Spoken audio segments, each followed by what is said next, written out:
application process starts over the summer when you already on your application essays and getting together your letters and recommendation from different professors, and it continues into the fall when you come back to Stafford, or at least when I came back to Stafford after the summer and had my on-campus panel interview to determine whether or not I was up for a campus endorsement for the national level competition.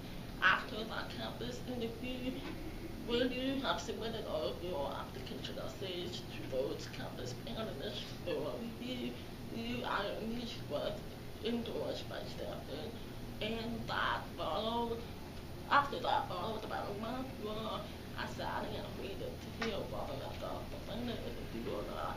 During that stage of the process, over the month of October, I just tried to forget about it as much as I could.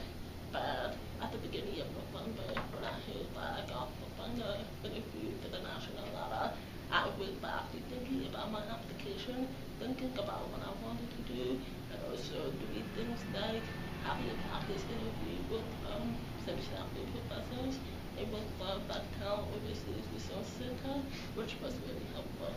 They also had a couple of events throughout the whole application process, from workshops and Q&A sessions at the beginning of, not the beginning of the summer, actually before the summer, the weeks further. And then they also had some events over the phone for the board interviews, such as they had 2 or 3 Rhodes Scholars from previous years come in and answer questions about the interview process itself.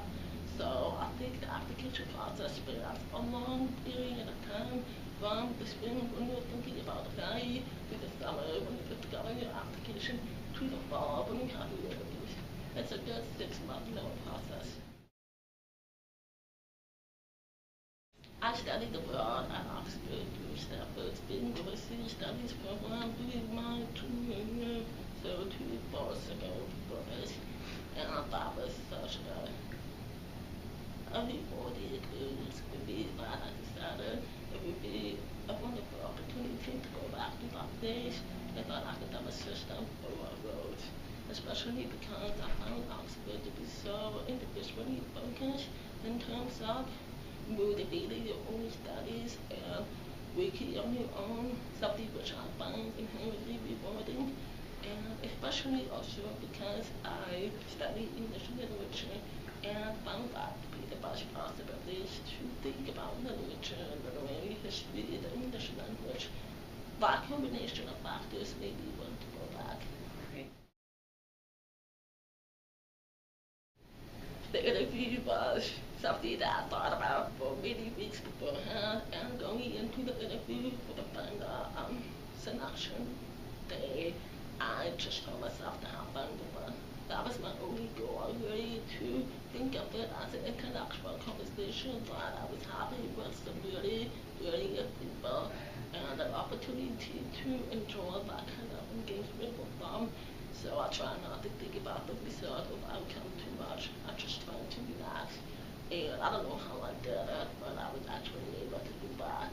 So it was fun and it was enjoyable, much more so for the previous interview or practice interviews happen. They can ask a lot of curveball questions. For me, I didn't feel like any of the questions were way out of left field or not there specifically. They were actually fun. One of them I enjoyed. I found unexpected the way was when they asked me to make a connection between writing, which is something that I enjoy and aspire to do as a career, and riding horses, which is something that I do for fun. So they asked me while you wrote your application essay in a very beautiful, very well put together way. If you also know that you have a passion for horses, can you describe the connection between riding the horse and writing beautiful, aesthetic prose? And that's something that I've actually thought about before, in an articulated way, but I got to sit down and really talk about that and explore that connection creatively and intellectually. So that was unexpected, but also very appropriate for me. There were others too where they asked me to talk about like maybe a favorite book or about my greatest fears, and I think that with what we just mentioned about, but also being appropriate to what I enjoy, what I wanted to do. I think it'll be a wonderful challenge to be not only living in that environment where Oxford has a very fast-paced intellectual and academic environment, but also engaging with people who are different, maybe from the people that I've had in my people in my life. I think that kind of just that feel big enough stuff that for me, but when I had experience previously, that going to such an international place at Oxford would be another step up possibly, or if not a step up, just a different direction or a different step from what I've done before. I think that I'd be, especially if I dimension of challenging me to think more deeply, but also to consider other perspectives on a different law would be a thing that would be what I like. But I love horses, and I've loved them for my entire life. I've been fortunate enough to be able to ride for going on for over half of my life now. I started taking lessons when I was young, and continued through high school. Now I ride off the Chapman Washington team, which has been immensely rewarding for me through college. In addition to riding, I because I'm an English major in my field, self-confident, I love reading, I love writing, and doing that for myself in addition to definitely evidence material. So I'm always reading something, always thinking about what I can write. I've written for a couple of different applications at Stanford and grown as a writer and doing those things. I like being outside, hiking, camping during the summers with my family, exploring the Bay Area, being outside with friends. I like to travel, I like to try different museums and restaurants and things like that. So I would say I have a pretty wide range of different interests from more academic to outdoorsy. Yeah. It's a good balance. Nice. I grew up in New Mexico where I was born. My parents are not from there, but they both moved to New Mexico. The 80s is started a racial family there. I went to a dark preschool when I was born from about 2 years old to kindergarten. And after that, I transferred to a mainstream free private school for elementary school. I went to a private school, Albuquerque Academy for middle high school before coming to Stanford. I have one younger sister who's 3 years younger than me. She also went to the same high school. Actually went to that preschool even though she's not that. Oh. But now she's a sophomore at Notre Dame University.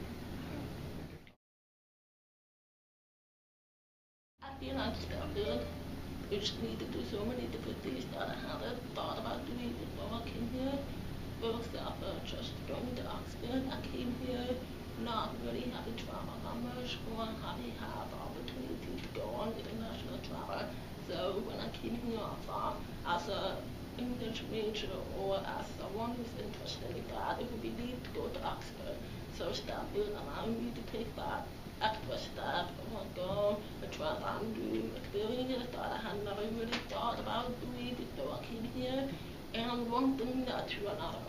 And so I feel like Stanford's a really wonderful place for allowing that to happen organically and in line with your personal interests. When I was here, I found that in so many situations from school to research to writing and academic careers to whatever else. One thing that started with would just lead to something better. And I feel like that's just the nature of being a student here. And it happens if you seek out the right opportunities. So that's what I would say about Stanford.